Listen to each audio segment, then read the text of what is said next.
Bueno, les cuento pues que ya estamos transmitiendo en vivo, ya estamos grabando, entonces listos para empezar. Contarles que hoy es pues, la segunda parte de una sesión que iniciamos hace 8 días. El tema es necesario cambiar la estructura de la organización para adaptarse a los cambios de entorno.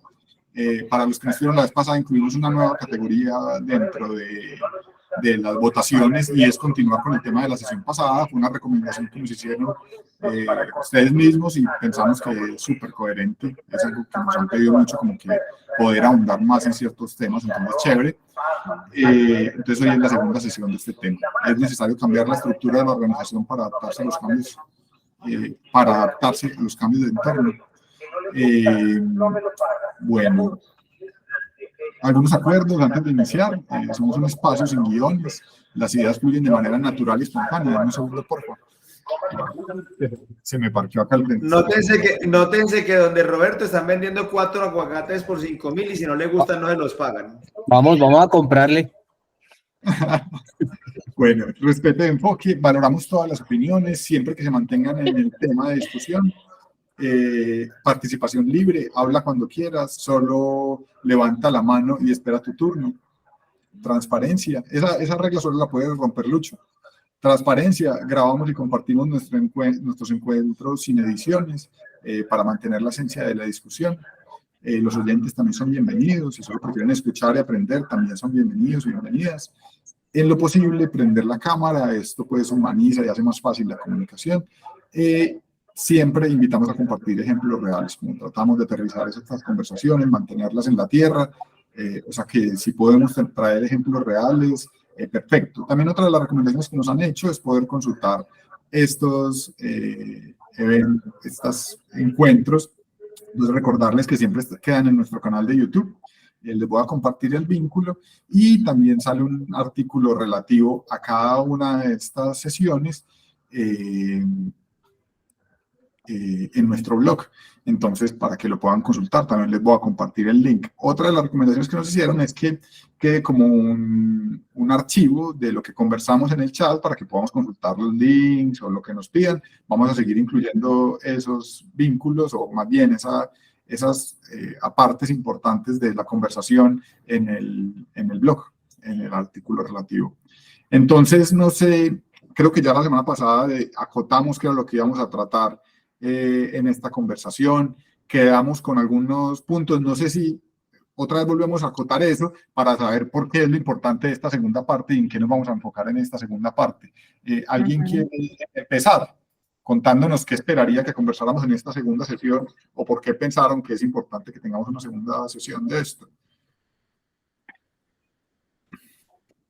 Adelante, María Emilia. Qué bueno, María Emilia nunca me deja.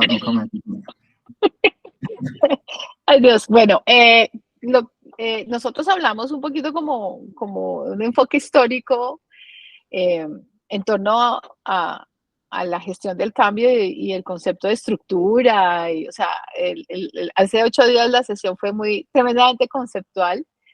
Pero a mí me parecería interesante abordarlo también desde el cambio, porque pues, cuando hablamos de transformación, pues obviamente tiene que estar implícito la gestión del cambio y creo que es uno de los temas más complejos que podemos abordar en este tema.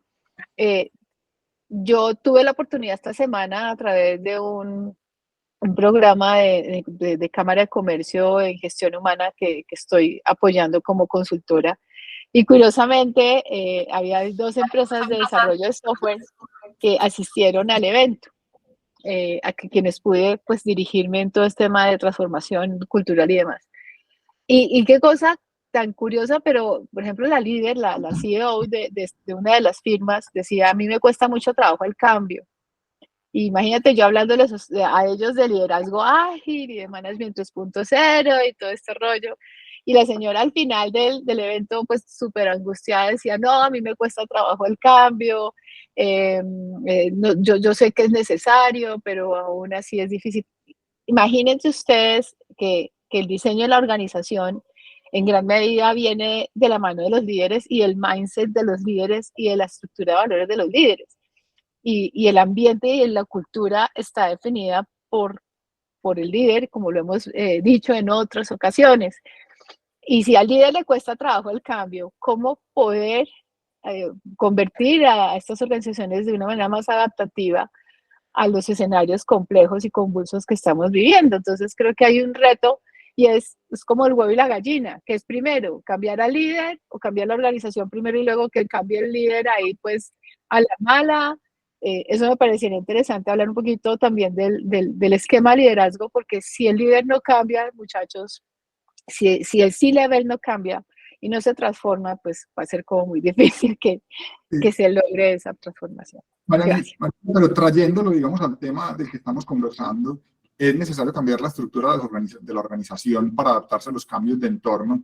Es como hablar de esa disponibilidad a cambiar o no. Digamos que la vez pasada llegamos a una especie de conclusión, y es que sí es necesario un cambio, pero con ciertos matices, ¿cierto? No es la anarquía total y que cada quien sea una organización horizontal y haga lo que quiera, sino encontrar unos niveles en los que se pueda dar una repartición de poderes que permitan alcanzar un objetivo común, que digamos es el progreso de la organización, ¿cierto?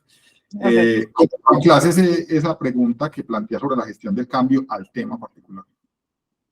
¿Por qué lo traigo? Porque cuando hablamos de transformación es desaprender para aprender algo nuevo, y eso implica cambiar. Normalmente cuando tú aprendes algo es porque estás incorporando eso nuevo, modelos, hábitos, conceptos, marcos mentales, algo que ya tienes, pero para poder incorporarlo a veces hay que desaprender ciertas cosas que ya no son funcionales o que no, digamos, se ajustan a las necesidades de la organización, y ahí es cuando empieza el proceso de transformación de la organización en torno a que sea mucho más adaptativa para responder a las necesidades. Pero si el líder no es consciente de cómo llevar a cabo el C-level, no es consciente de cómo llevar a cabo ese proceso de transformación, los cambios que se van desde la base hacia arriba son mucho más complejos de gestionar y más difíciles, que es el burbujeo, digámoslo así. Es un cambio enfocado en los cambios de estructura, específicamente, pues como para aterrizarlo. Listo, sí. Perfecto. Adelante, Juli. ¿Estamos todavía en alcance o ya empezamos a darle candela al tema? Candela. Listo. Bueno, yo quería llamar la atención sobre un par de cosas. Lo primero es como establecer un entendimiento común en qué es ser adaptable, ¿no? O qué es ser adaptativo, pues. Porque lo que me he encontrado es que tenemos como muy generalizado que ser adaptativo es reaccionar. Entonces, buscamos modelos en los cuales podamos estar como siempre reaccionando. Y eso no es vida. O sea, como está el mundo y como lo cambiante que está el mundo, estar siempre buscar estar reaccionando para, entre comillas, adaptarse a lo que está pasando.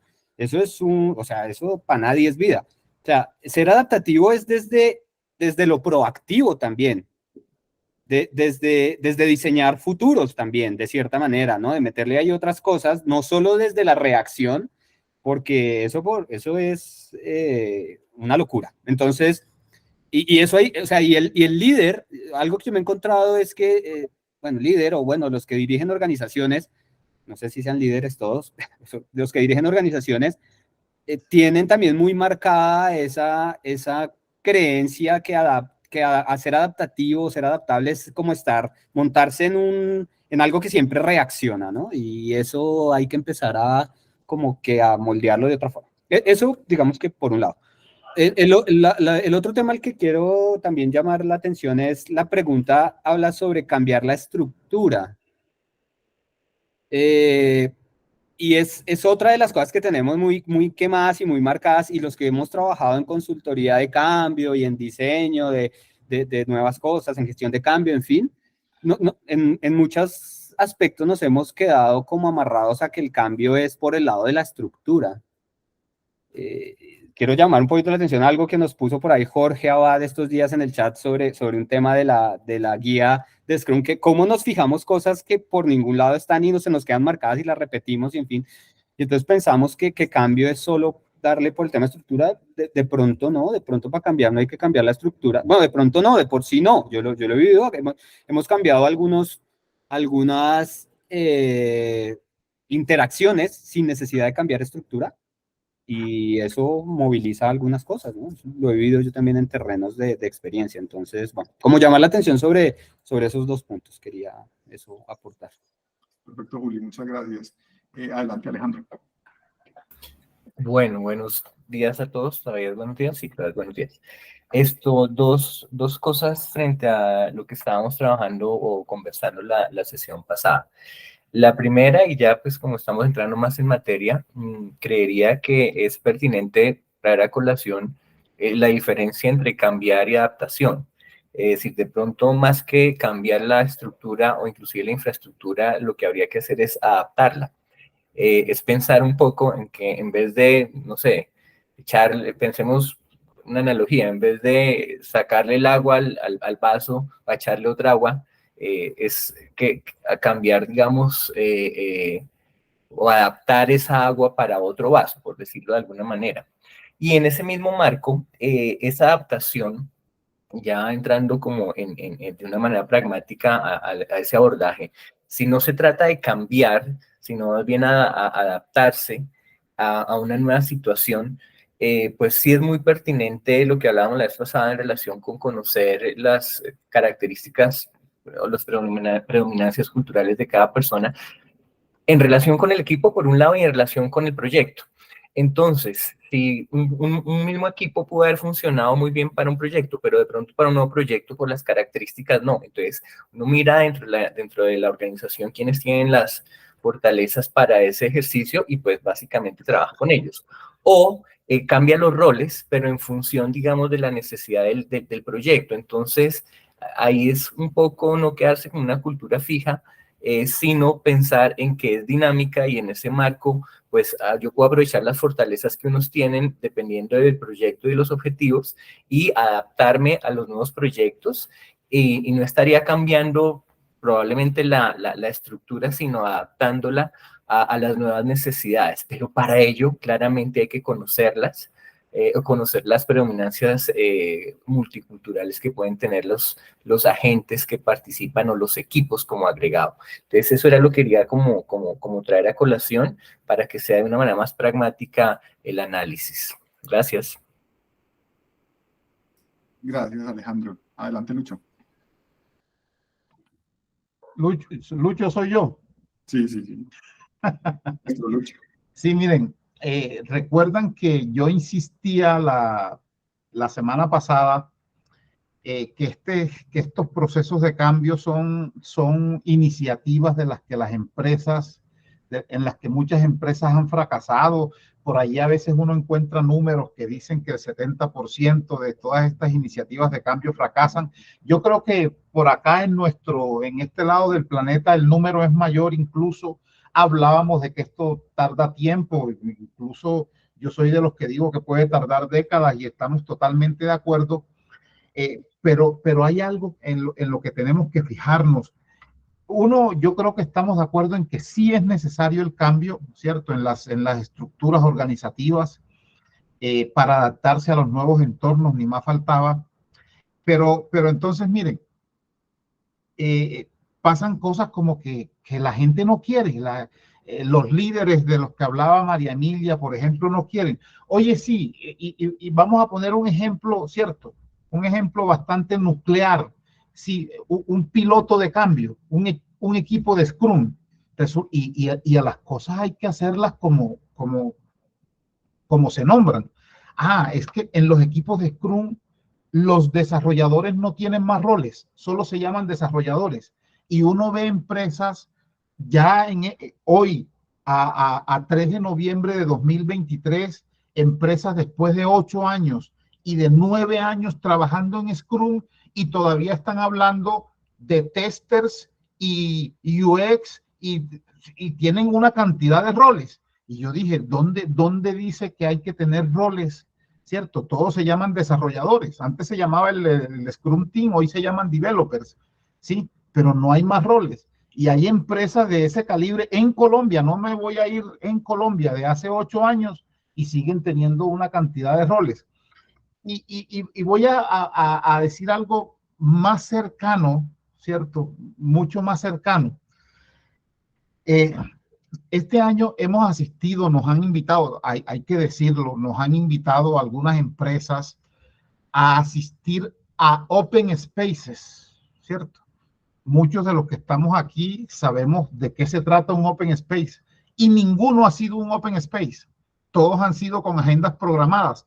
Entonces, sí, ya es que parece que el término de moda es Open Space, llamémoslo Open Space, pero es una conferencia con agenda programada desde un mes antes o más tiempo, ¿cierto? Entonces, a eso me refería yo la semana pasada con que nos estamos regresando, ¿cierto? Lo otro es qué responsabilidad nos toca a nosotros, los agentes de cambio, cuál es la responsabilidad que estamos teniendo en todo eso, ¿sí? Pero lo cierto pues es que no se está logrando el cambio que queremos a nivel organizacional para que se adapten realmente a los nuevos entornos. Y ahí viene la pregunta de María Emilia, ¿cómo gestionar ese cambio? ¿Cómo hacer para que sí suceda? Y bacano si podemos traer ejemplos reales, quiénes sí lo han logrado y cómo lo han hecho. Carlos Quiroga, adelante. Bueno, hola a todos, ¿me escuchan bien? Listo. Yo contestando un poco esa pregunta que nos haces de cómo hacerlo, yo traigo dos herramientas y creo que eso lo hablamos cuando estuvimos hablando de VUCA. Recuerdan que yo hablaba de de la píldora que es el caos y uno de los elementos es la O de observación. Yo creo que de alguna forma las entidades que creemos que no quieren cambiar, que creemos que los líderes no quieren cambiar, ¿por qué? Porque de alguna forma tienen un punto de vista basado en la observación de esa organización. Y para mí la forma de generar ese cambio es invitar a tener otros puntos de vista. Lo hemos aplicado con Lisen cuando trabajamos con los artesanos, que no les hablamos de agilidad, no les hablamos de Scrum, simplemente les traemos un punto de vista de observación desde la visión nuestra de la tecnología o de estar en un mundo un poco más inmerso en la industria, en las empresas, en las grandes empresas. Y eso hace que ellos empiecen a identificar un punto de vista diferente que les aporta. Entonces, si a mí me dicen cómo llevar el cambio a partir de esas observaciones y algo que creo que está cogiendo fuerza y espero que no sea por moda, sino porque realmente está funcionando, es la propuesta que tiene Alistair de los microcambios, de esos pequeños aspectos que uno puede llegar a generar dentro de ese proceso de, oye, mira, ¿por qué no miras el mundo desde este punto de vista? Y al verlo desde ese punto de vista, cómo actúas con ese mundo, haces un cambio, un micro en tus hábitos, que es un microcambio para generar un hábito un poquito diferente del tradicional y sobre eso generar ese proceso de cambio. Porque de alguna forma definir, y como decía Julián, todo un modelo estratégico de cómo quiero que sea la organización para ver si cuando yo le traigo esa organización se la monto y la organización va a cambiar. Creo que ahí no nos está funcionando porque ha pasado. Yo he estado en procesos donde se monta el centro digital y al final, después de sí, un muy buen impulso, no quiere decir que no tenga buenos resultados, se tienen buenos resultados, pero la organización tiende a volverse nuevamente matricial, tiende otra vez a generar esos comités de procesos. Entonces, de alguna forma, ¿por qué? Porque nos enfocamos más en la estructura y no en la forma como la gente observa el mundo y de alguna forma observamos el mundo como pensamos el mundo. Entonces, ahí nos iríamos a otro proceso que es el lograr que las personas empiecen a pensar de una forma diferente, pero no es decirle, oye, es que pensar ágil es, no sé, es ver alternativas, sino a través de ese entendimiento de cómo se observa el mundo y empezar a involucrar a las personas puntos de vista un poco diferentes. Está buenísimo eso, Carlos. Muchas gracias. Adelante, Leonardo. Gracias. Bueno, yo creo que las estructuras o la estructura de la organización es la palanca más fuerte para lograr comportamiento. De ahí, digámoslo así, viene esta frase de la cultura sigue la estructura. O sea, uno se comporta dependiendo de cómo esté estructurado y en gran parte es así. Pero no creo que sea estrictamente necesario cambiar la estructura para adaptarse al entorno. Y doy ejemplos como los que se viven en organizaciones que llegan a una organización matricial.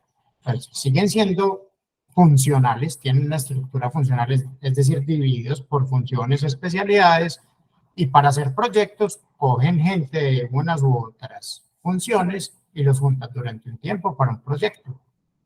Y hay que resolver el tema de a quién le reportan y todo eso, pues todo lo propio de las estructuras matriciales. Pero ahí no se cambió estructura, se llegó a una estructura virtual y eso es un proceso, una capacidad lateral, eso no es cambio de estructura. Entonces, a pesar de que sí sea la palanca más grande cambiar la estructura para producir esos comportamientos de adaptación al contexto, uno puede hacer adaptación al contexto haciendo estructuras virtuales que no son cambios reales en la estructura, sino por proceso, y con eso tendría una posibilidad de cambio. A mí lo que sí me parece es que hay necesidad de ser coherente con cambios que usted haga o en la estructura o en otros componentes de la organización, deben ser coherentes para lograr eso. Por ejemplo, si usted hace un cambio en procesos y junta gente de diferentes capacidades para lograr un proyecto, lograr un resultado determinado, pero no les da autonomía o los califica individualmente y les da recompensas individualmente, ellos van a comportarse individualmente, así usted los esté juntando en un proyecto. Entonces, como que hay que ser coherente con los cambios que se hacen en diferentes partes de la organización para lograr esa adaptación fácil al entorno o a los cambios que hay en el entorno. Gracias. Gracias, Leonardo. Juan, adelante. Está silenciado. Sí, ya ahí me oye, ¿cierto? Yo estoy de acuerdo con Leo y voy a ampliar un poco. No es que se requiera cambio en la estructura, se requiere disposición al cambio que incluye que eventualmente se haga un cambio en la estructura. ¿Cierto? Porque es que ahí viene el otro punto. Hay cambios que son de mínimos locales, como venga, vamos a cambiar, no sé, no nos reunimos por la mañana y no por la tarde, o este equipo está haciendo este producto y va a hacer este otro producto y no necesitas, pero ahí está haciendo un mínimo local, ¿cierto? Pero si va a hacer cambios sistémicos, muy probablemente vas a requerir cambios en la estructura. Entonces, creo que no es que, no, vamos a cambiar, entonces venga, cambiamos pues la estructura de una vez que es que vamos a cambiar, espérate a ver, como espérate a ver qué, ¿por qué? Porque la receta lo dice, ¿o qué? ¿Cierto? Entonces creo que más por ese lado. Y otra de las preguntas fue que diéramos ejemplos concretos, y yo quiero darle el ejemplo de Castor, donde cuando éramos menos personas, pues todo el mundo me reportaba directamente a mí, ¿cierto? Pero físicamente era imposible ya que me reportaran todos a mí, o sea, no era posible eso. Entonces, el cambio fue hacer como células para todo. En Castor todo se maneja con células, que intenta hacerlo más estables, y cada célula tiene un facilitador, y ese facilitador puede tener un mentor, y Pipe tiene conversaciones con esos mentores por ahora, porque eventualmente dentro de muy poco van a tener que ser varios que conversen, porque a Pipe no le va a dar para convencer a todos. Y una de las cosas más duras para mí fue permitir que no hablaran conmigo siempre. Entonces ahí hubo un miedo y hubo un dolor, porque había una sensación de no control. ¿Y cómo lo manejamos? Por ahora me mandan un video, yo ese video lo pongo en 1.5 y cuando no puedo lo pongo en 2 que no entiendo. Pero ya con ese video yo calmo el dolor que sentía de saber, bueno, esta gente que hace un estrellón bien grande y qué. Pero ese soltar fue duro, ¿cierto? Entonces digamos que ahí hubo un cambio de estructura. Y ese cambio de estructura ha sido para bien. Y realmente se dio porque llegó un punto en que si no, iba a ser inoperable la compañía, ¿cierto? Entonces quería como contarles también ese ejemplo. Pero en principio no hubo cambio de estructura, no fue que, no, hubo un cambio de estructura cuando fue pertinente y cuando las personas de poder en la compañía dijeron, venga, soy capaz de dejarme llevar y digamos que dar este salto controlado, porque creo que voy a progresar con ese salto, si no es muy difícil, ¿cierto? Súper, Juan. Muchas gracias. Adelante, Julián. Bueno, de nuevo otras dos cosas. Algo súper importante y asociado a como eso que se dice, ¿no? De que un 70% de las iniciativas de cambio fracasan. Algo que está asociado a eso es que en muchos casos siguen teniendo una mirada muy lineal y incluso métodos muy fuertes de gestión de cambio y muy posicionados de gestión de cambios que hay a nivel mundial siguen todavía teniendo una mirada lineal. ¿A qué me refiero con mirada lineal? Diagnóstico, brecha, análisis de brecha, generar un plan para cerrar esa brecha, ejecutar ese plan y en teoría eso nos va a llevar al cambio que se busca. El tema es que en la realidad eso no es tan lineal, porque cuando estás empezando a aplicar acciones para cerrar la brecha que habías identificado, empiezan a emerger comportamientos, situaciones, en fin, fenómenos que no fueron presentes o no estuvieron presentes en el diagnóstico, pues porque ahí todavía no estábamos haciendo nada, o sea, no estábamos generando acciones para mover ciertas cosas. Entonces es normal que emerjan después y ahí es donde entonces ese proceso de cambio que ya venía como muy lineal empieza a tener problemas y a desvirtuarse, ¿no? Entonces aquí es de nuevo tener muy claro como esa naturaleza sistémica que tiene el cambio y que en realidad y ahí voy a enlazar un poquito con lo que mencionaba Carlos de los micro hábitos o de los microcomportamientos, que en realidad si yo quiero buscar cambios en comportamientos y que se traduzcan en cambios en resultados, en fin, en las organizaciones, la mecánica es mucho más realista si me voy a través de esos como circuitos pequeños de microcambio, ¿no? Porque es que al final nosotros, o sea, el tema es muy curioso en esto, ¿no? Nosotros tenemos modelos mentales, todos tenemos modelos mentales. Esos modelos mentales crean estructuras en las cuales nos desempeñamos. O sea, la estructura piramidal, la estructura, eso no salió de la nada, sale de nuestros modelos mentales y una forma de concebir nuestras dinámicas de trabajo y que creemos, o que se creyó, ¿no? En algún momento que era como la forma más adecuada. Ahora, esas estructuras, lo curioso es que vuelven y condicionan nuestros modelos mentales. O sea, nuestro modelo mental crea una estructura y esa estructura empieza a condicionar el modelo mental que vuelve y crea la estructura. Entonces, eso hay que tenerlo muy presente para saber en qué puntos de esos ciclos podemos empezar a tener, digamos, esa aplicabilidad en microhábitos reales y concretos, en microcambios que puedan, aprovechando ese mismo ciclo, ¿no? Generar los cambios que necesitamos. Y lo voy a plantear en un ejemplo muy claro. Alguna vez una organización estaba trabajando, entonces, que queremos ser más ágiles, que no sé qué, y la moda, ¿no? Y que Scrum y Kanban, y hablaban todos felices de todo este tema. Y algo que abordamos con el equipo fue una mirada interesante y dijimos, mire, empecemos a trabajar por las reuniones que tenemos cuando nos reunimos. ¿Cómo aprovechamos al máximo ese tiempo en que estamos reunidos varios? ¿Sí? Y cómo hacemos valiosos realmente esos espacios. Y ese fue el foco, punta de lanza, foco. No miramos nada más, ni autoorganización, ni sprints, ni nada, sino empezamos a ver cómo de problemáticas muy particulares que había en los momentos de reunión empezamos a abordar cosas pequeñitas que había que cambiar en esa reunión y nos concentrábamos en una, no sé, primero la puntualidad, en otra, en la participación, luego, ¿no? La participación, que moderáramos muy bien la participación, en otra, en quién facilitaba el espacio, no sé qué, fuimos como generando esos microcambios muy particulares en un tema muy cerrado de contexto, que era un tema de reuniones, y eso, empezar a generar esos microcambios allí, empezó a generar otros cambios y otros efectos en las interacciones, en toma oportuna de decisiones, en fin, que dio pie luego para empezar a movilizar otras cosas dentro de la organización. Ahora, eso lleva de nuevo también a un poco lo que decía Lucho, eso es un proceso que es larguísimo, ¿no? Y que mientras se va aferrando, se va apropiando uno de esos microcambios,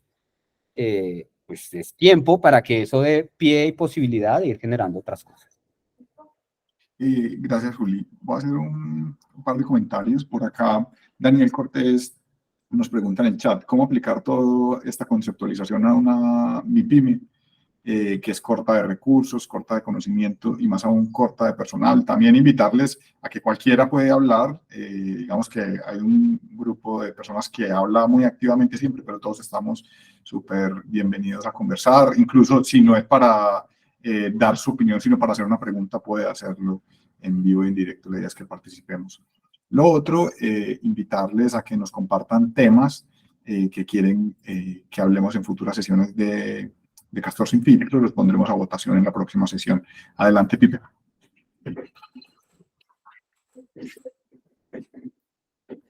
Pipe, no te escuchamos y está silenciado de pronto. Ya, estaba quitando aquí el micrófono, casi que no. ¿Ahí me escuchan?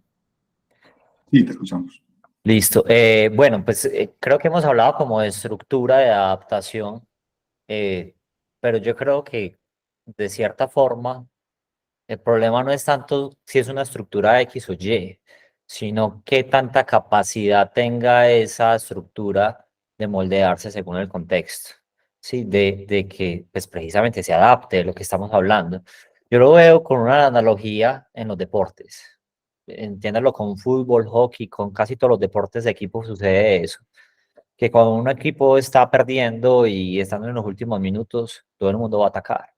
Y no es que yo soy defensa, no puedo atacar, no. Se tiene que atacar porque estamos en el momento de atacar. De hecho, en hockey sobre hielo sacan al arquero, se quedan sin arquero y meten un jugador de ataque, ¿cierto? Entonces, es como esa estructura no es algo rígido, que yo creo que es lo que muchas veces nos afecta bastante, y que termina siendo una estructura de reporte.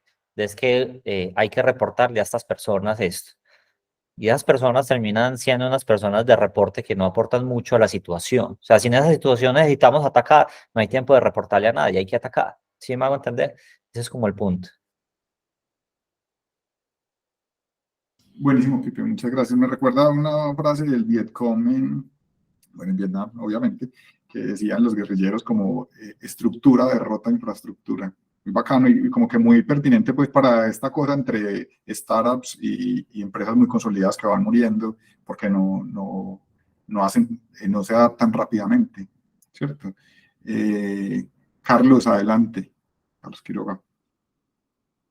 Tomando el ejemplo que nos planteó Juan Andrés, en donde de alguna forma el modelo que está detrás de la organización, que puede ser cómo nos comunicamos, cómo informamos, cómo nos enteramos, que está asociado todo el tema que habla de la observación, me hizo reflexionar en un tema que yo vengo trabajando y que no sé si es que estoy loco, es el tema de los valores.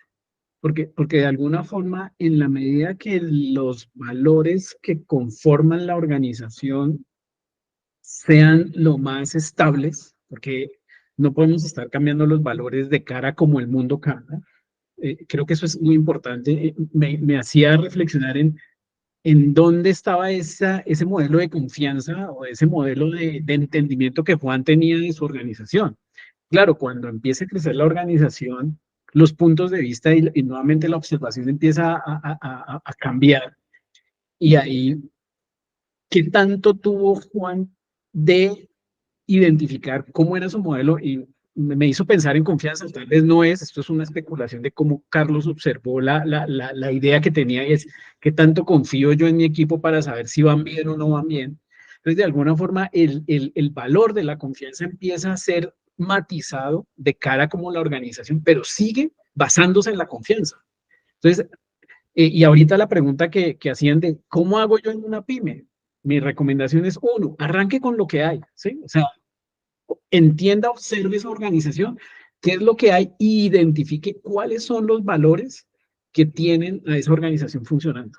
Si es la confianza, si es la transparencia que tienen de ser capaces de aceptar que fallan, o si es, no sé, son personas muy interesadas en aprender, entonces hay una cultura de aprendizaje. Entonces, empezar a mirar cuáles son esos valores que hay ahí y empezar, bueno, y podríamos pasarnos a mirar todo el modelo del taller que yo hago de antivalores y positivos, pero no quiero entrar en ese detalle, sino sí invitarlos a que una organización que pueda cambiar es una organización que conoce cómo sus valores son impactados por el contexto.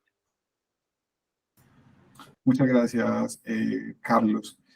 Adelante, Juan. Hola, gracias por el espacio y nuevamente gracias a ustedes, amigos de Castor, por cuidar a esta comunidad. ¿Puedo compartir monitorcito un segundo? Pipe, ¿le puedes dar este permiso a Juan, porfa? O Juan Andrés. Déjenlo que no tiene nombre ruso, déjenlo. Sí. No, todavía no he llegado pues al... Yo sé que hay un canal de porno que ustedes transmiten en algún momento, pero pues este no. Habíamos perdido, Pipe había salido. Es cada 3 meses. Voy a hacer lo siguiente, Juan. Jorge Abad, y mientras tanto, Pipe, puedes ayudarnos a darle acceso a Pantalla para que comparta pantalla. Que Pipe había salido. Entonces, qué pena con vos. Hola, hola, ¿qué más? Nada, muy contento de estar por acá. A ver, yo pienso que la cultura sigue la estructura, ¿sí? No solamente lo pienso yo, lo piensan varios autores, ¿sí? La estructura nos da el marco de comportamiento. Queremos que las organizaciones sean más adaptativas, algo habrá que hacer con la estructura, ¿cierto? Yo pienso que algo tendrá que hacer la estructura y identificar cómo debe adaptarse para responder mejor al cambio. Muchas veces planteamos estructuras que nos impiden responder al cambio o le damos poder a ciertos poder excesivo a ciertas partes en la organización donde hace que no nos movamos porque el área X o Y debe tomar una decisión. Entonces, ¿para dónde va mi comentario? Jorge, ¿debemos de cambiar las estructuras? Yo pienso que sí, pero no es un tema como decir, y le copio mucho a Julián, hay que ir de a poquitos, hay que ir moviéndose de a pocos. Yo pienso mucho, a diferencia diferencia no, también sumando lo que decía Carlos Quiroga, el tema de los valores se ve reflejado también en las métricas. Yo me he vuelto un convencido, pero es por experiencia de que si usted define una buena métrica organizacional y empieza a apretarla de a poquito, aprieto, pues la organización irá identificando cómo adaptarse o cómo lograr mejorar esos tiempos de respuesta que está requiriendo. Yo les cuento algo que observé alguna vez en una compañía de financiamiento, cogieron y está bien, llegó una empresa gigante, o gigante no, de consultoría de clase mundial, que no es la mía, pues, sino de consultoría de cualquier cosa que termine en consulting, ¿sí? Y resulta que ellos, y cualquiera que termine en consulting, no se preocupen, cualquiera que termine en esos nombres, y resulta que les dijo, bueno, se van para tribus y y el líder de tribu es el mismo vicepresidente. Ahora, llegó el momento en que el vicepresidente no podía estar definiendo épicas ni definiendo vainas. O sea, entonces estaban diciendo, pero es que nos dijeron que teníamos que utilizar esa estructura. Ahora, la estructura les permitió ir más rápido, pero hay un tema que uno debe considerar en esos cambios de estructura es las responsabilidades. Una persona X, puede que el vicepresidente termine entendiendo que eso no, y puede no, con seguridad, que es un OKR, cuáles son las épicas, cómo se prioriza, todo eso.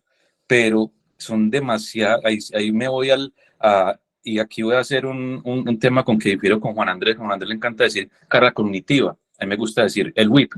Ese whip a ese vicepresidente no le da, tiene que tomar demasiadas decisiones y tiene que tener demasiada responsabilidad. Alguien tiene que hacer ese trabajo que él está requiriendo.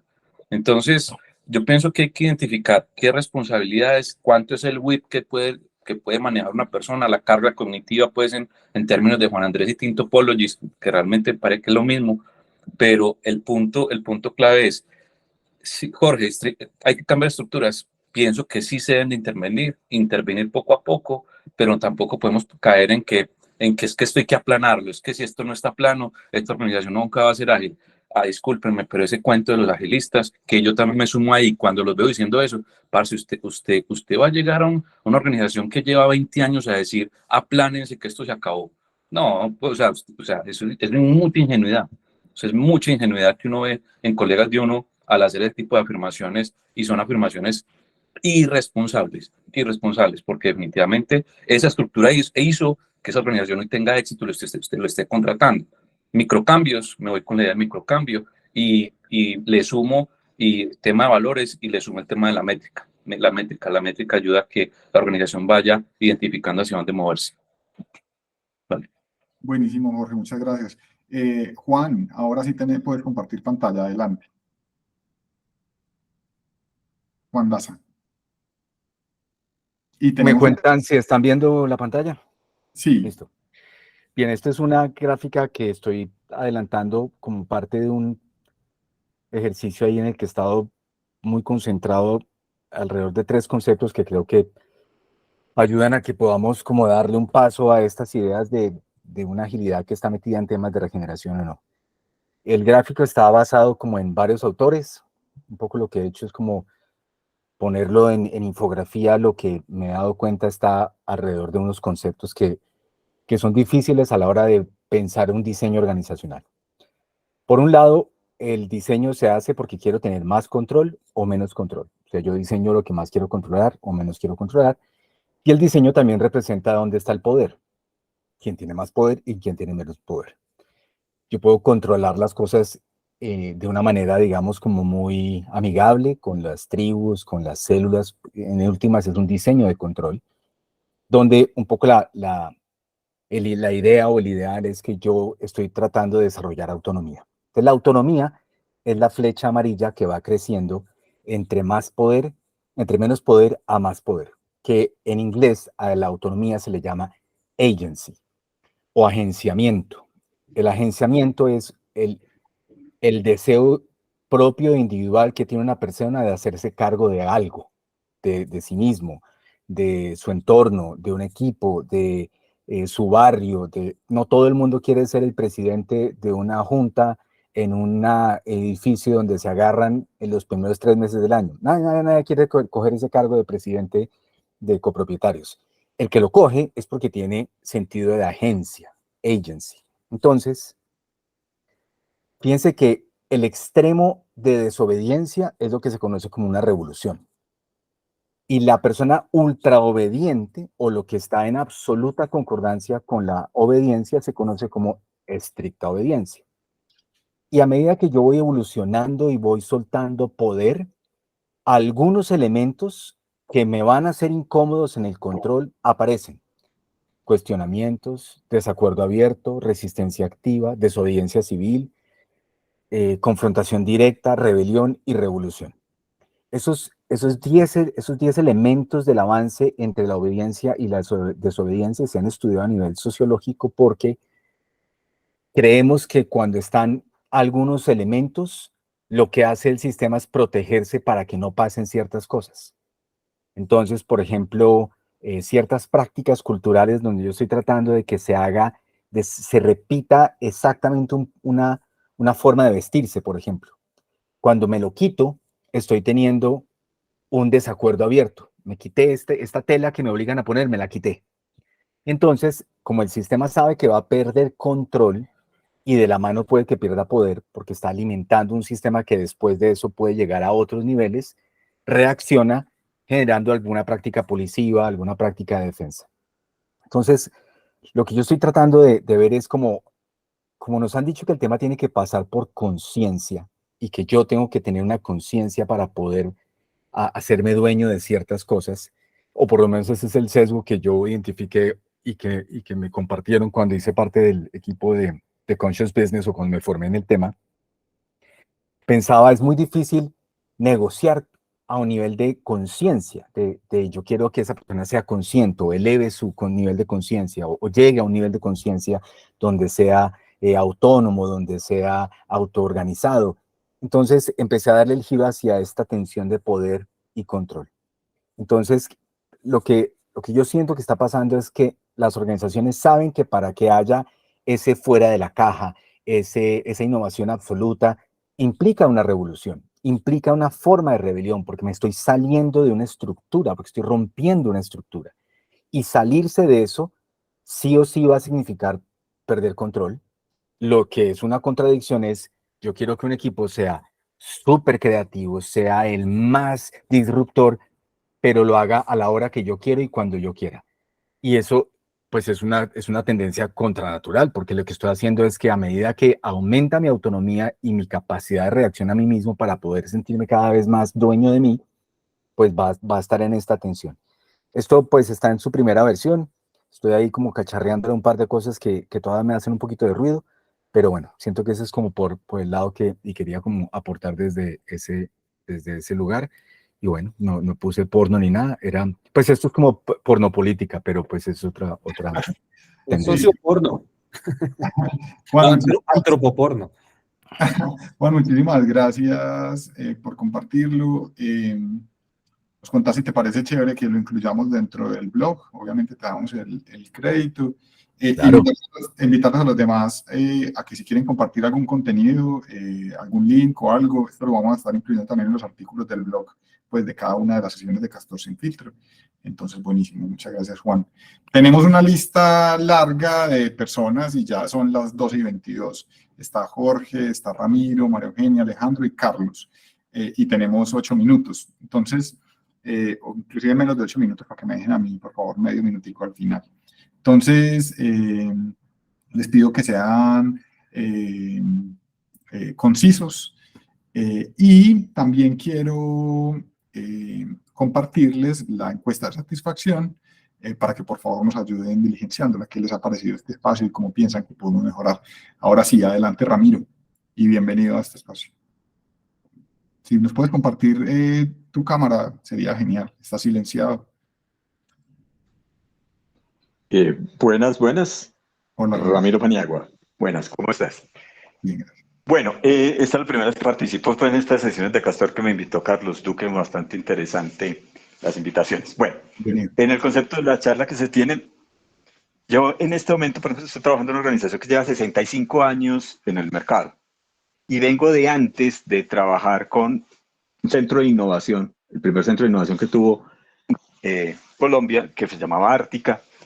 Y el concepto que se tiene, al final de cuentas, toda esa transformación que se tiene que hacer en estas organizaciones es lo natural en los seres humanos. O sea, el concepto no es tener que vender que se debe adaptar de una u otra forma. El concepto es, si no lo haces, ¿qué posibilidad de supervivencia tienes? Entonces, el ser humano siempre nos vamos a tomar decisiones, es por la supervivencia, lo que podamos tener para poder sobrevivir.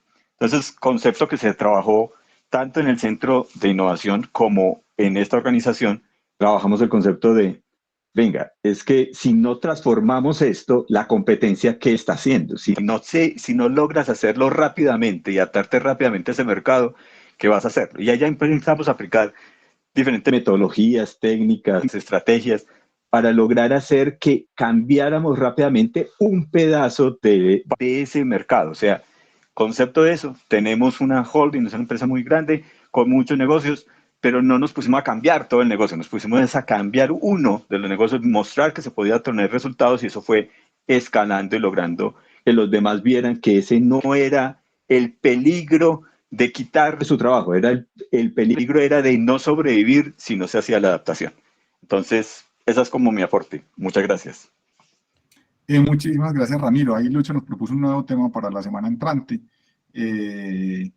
Dice, caducidad de Scrum Master y por extrapolación del Agile Coach. ¿Es posible tener equipos Scrum sin Scrum Master? Invitarlos a que nos propongan nuevos temas. Listo. Sigue María Emilia, ahora sí. Definitivamente, mi hipótesis al principio de este Castor Sin Filtro es el liderazgo.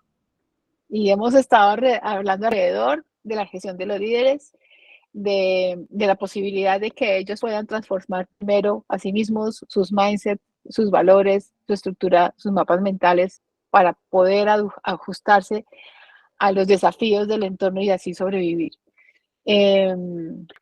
No todas las personas son autogestionables, y si quiero desde el modelo que nos enseñó Juan Daza, no todo el mundo es susceptible de ser empoderado por sus perfiles de personalidad. Hay gente que está orientada a la tarea hasta que se muere y por más luchas que tenga los líderes en decir yo quiero que usted se empodere, que usted se autogestione, hay personas que por su estructura mental, sus patrones de crianza, les es difícil ser autogestionados.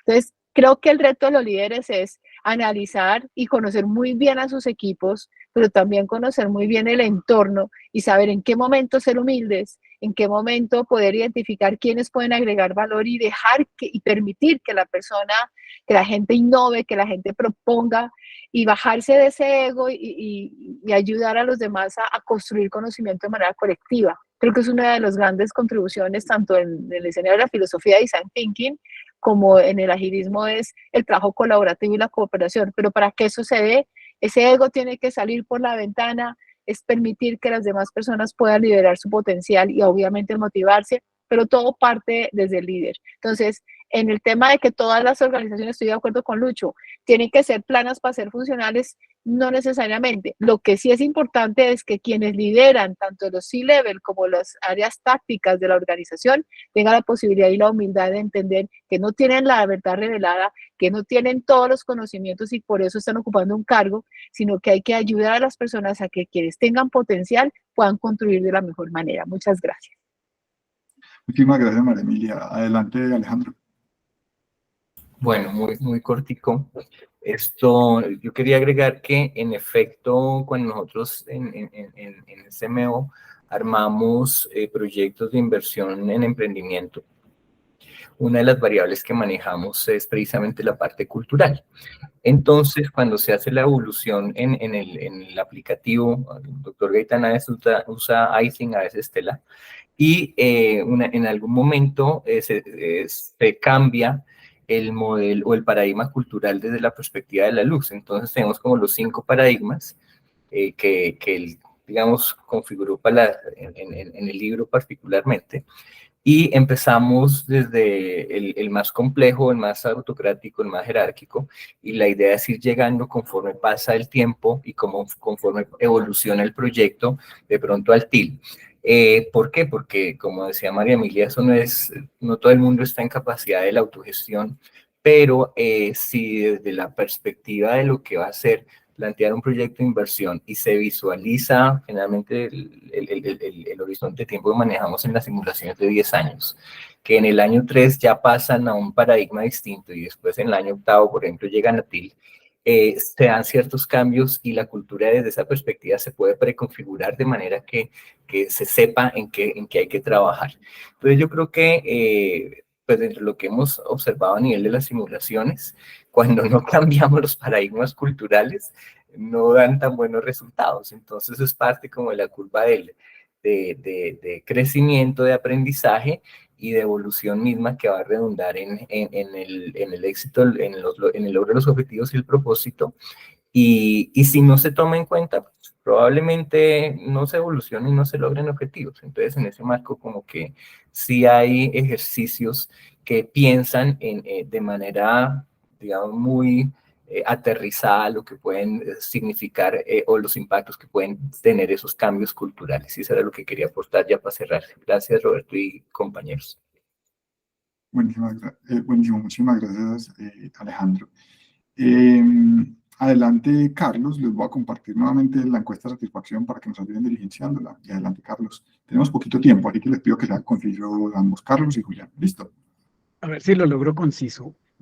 Con respecto a lo que me contó del tema de volvernos planos, yo creo que para mí lo que me ha funcionado es aplicar mucho Lean. O sea, Lean no es volvernos planos. Lean es identificar dónde estamos generando desperdicio y la estructura puede ser pirámide, no importa. Entonces, ese es un punto. Y lo otro respecto a lo que compartió Juan Danza y lo que han dicho, yo sí difiero de que no todo el mundo es autónomo. Yo creo que sí, todo el mundo es autónomo. El tema es en dónde y cuándo. Porque uno no puede decir que las personas, porque no son autónomas en una tarea, no pueden ser autónomas en otra tarea. Y creo que lo que planteaba Juan Daza era un poco invitarnos a saber cuándo el contexto permite la autonomía de las personas, ¿sí? Porque yo estoy de acuerdo. Si uno no quiere hacer lo que no le gusta o se lo impusieron, uno no va a ser autónomo, uno no va a decir, me voy a tomar esto con auto. ¿Por qué? Porque ese contexto no me lo permite. Entonces, y eso, para cerrar, es un poco empezar a involucrar algo que Lucho nos ha dicho siempre y es involucremos el contexto cuando le ponemos un matiz de una persona a decir, eres autónoma, eres independiente, eres responsable. Eres responsable en este contexto. porque si no, vamos a seguir generalizando el comportamiento de las personas y las personas van a creer que porque no son responsables en un contexto, no pueden ser responsables en otro contexto y tenemos que cultivar al ser humano. Perfecto. Muchísimas gracias, Carlos. Adelante, Julio. Bueno, también trataré de ser muy concreto. Yo quisiera allí que tuviéramos cuidado en que eso de que la cultura sigue a la estructura no se nos vuelva una trampa, no se nos vuelva un reduccionismo peligroso. Y quiero citar un ejemplo, o sea, voy a hacer una pregunta. ¿Creen que los japoneses son innovadores? ¿Creemos que los japoneses son innovadores? ¿Qué dicen? ¿Cuáles? No, en general, digamos, Para que mí en sí, Japón para hay mí sí. innovación, o sea, sí, Pues o sea, el índice global de innovación los pone mucho más arriba que nosotros.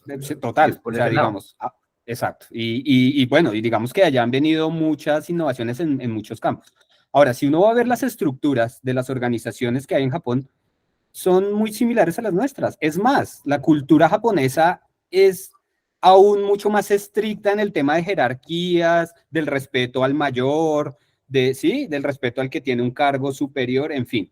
O sea, es un tema súper exacerbado. O sea que estructuralmente, podríamos decir, somos, o sea, no tenemos diferencia en estructura. Ahora, en la cultura japonesa hay unos valores y unos elementos de interacción desde el humano y una concepción también diferente, ¿sí? Que es un tema más cultural, que a pesar de las jerarquías y de tener estructuras prácticamente iguales o estructuras organizacionales prácticamente iguales a las que tenemos en Occidente, son muchísimo más innovadores. Entonces, cuidado con el reduccionismo de eso de la cultura sigue la estructura, porque es que la cultura también influencia la estructura y factores de esa, o sea, es ese ciclo que les decía hace un momento.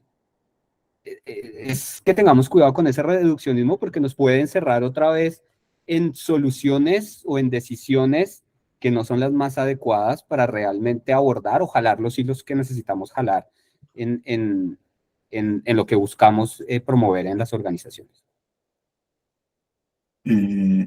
Perfecto. Muchísimas gracias, Julián. Les voy a compartir entonces el link para la votación y voy a empezar a transmitirles. Mientras tanto, les voy a ir dando algunos avisos parroquiales. Listo. Por favor, ingresen. Y un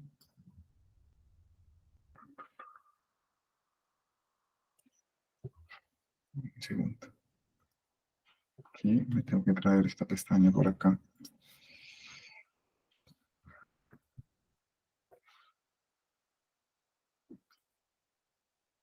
¿Ya empezaron a votar? Todavía no. Sí, Roberto, una pregunta. Mientras están votando, ¿ustedes ya hicieron el test de predominancias culturales? ¿Yo se los compartí alguna vez?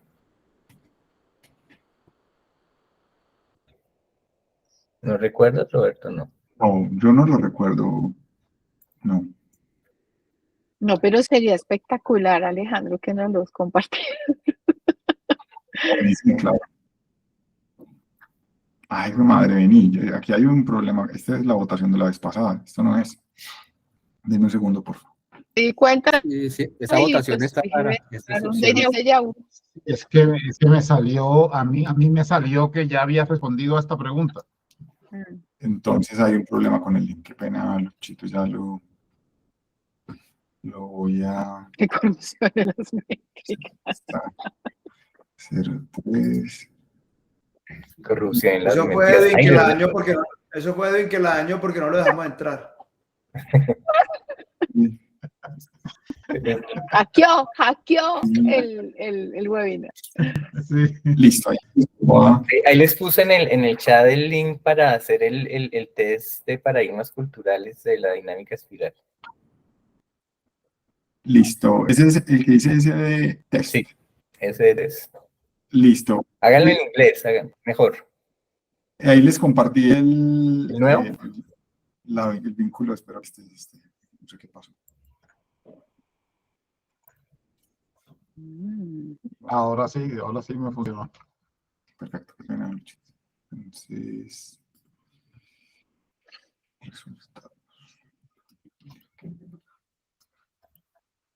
Yo no veo la propuesta de Lucho, no se incluyen las que pusieron ahí sobre el tiro. Lo incluimos para la próxima votación. Siempre, o si quieren y me dan un momentico, lo hacemos. Eso para la próxima está Para la bien. próxima, para la próxima. Ahí. Sí, sí, para la próxima. Deuda técnica, mi querido. Está haciendo mucha hambre ya, está muy tarde. ¿Cierto? Mis Deu- hijos tienen hambre. Mucha hambre, Deuda mucha hambre, mucha hambre. nutricional. Sí. O de pronto no estamos entendiendo el contexto. Lo acaban de proponer y con este acelere que queremos es que ya las cosas estén listas. Estamos pidiendo que ya esté listo. O sea, creo que a veces le pedimos demasiado al mundo y por eso nos estamos estrellando. Hay que cambiar la estructura, Carlos. De pronto, si Lucho lo hubiera podido meter, ya estaría listo. Sí.